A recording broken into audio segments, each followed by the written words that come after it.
Welcome to the daily holy story. Rabbi Yisrael from Sheklov was born about 280 years ago in Sheklov. He was a student of the Gaon of Vilna, who taught him a lot of Torah and even the Torah of Kabbalah, the secrets of the Torah. He was a very humble man, and he used to sign his signature, and below it write, "I am the dust of Eretz Yisrael," even though the Hatam Sofer called him the rabbi of Eretz Yisrael. He went up to Eretz Yisrael with tremendous difficulty in a time of great poverty in Yerushalayim.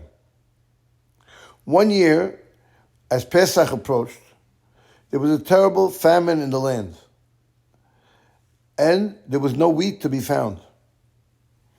The rabbi Rabbi Yisrael didn't know how he's going to get Matzot for Pesach. As he was thinking that, all of a sudden he heard a loud noise outside of his home.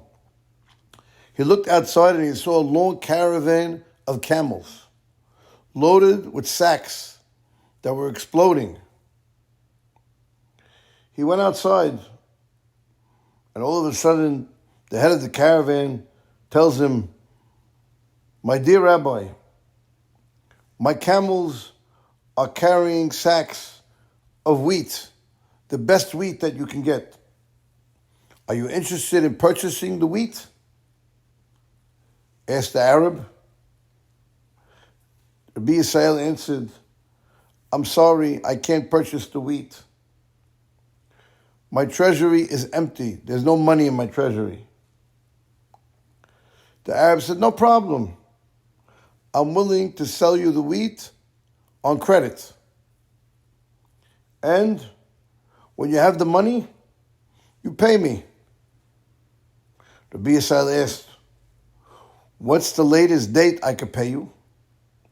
The Arab answered, "Either Erev Pesach or Matzot Pesach, right before Pesach or after Pesach." "And now," said the Arab, "let's not waste time. I'm in a hurry. Let's take the sacks off the camels, and the wheat is yours." Quickly, the rabbi gathered young, strong men, and they took the sacks off the camels into the warehouses that they belonged for distribution. After all the sacks of wheat were put in the warehouses, he went back to the Arab in order to get his details, in order to pay him for the wheat. But when he turned around to get to the Arab, the caravan of camels disappeared.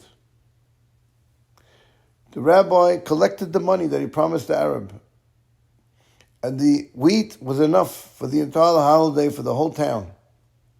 And there was even leftover wheat to make the chalis after Pesach in the shape of a key. Years passed, and the Arab never came to take his money.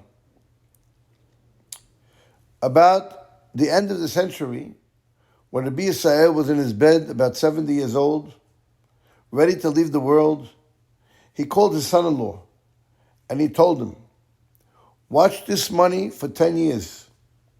Maybe the Arab will come to collect the debt we owe him. And if he doesn't come after 10 years, then put the money in the tzedakah box of Yerushalayim." He finished his speak. He closed his eyes and returned his neshama to his creator. Years passed, and the Arab never came. And the elders of Yerushalayim, when saying over this story, said, it must be that old Arab was none other than Eliyahu Navi himself, that came to help the citizens of Yerushalayim celebrate the holiday of Pesach with the Matzot, which is a great mitzvah to do on the holiday of Pesach. Thank you for listening, and have a lovely, lovely day.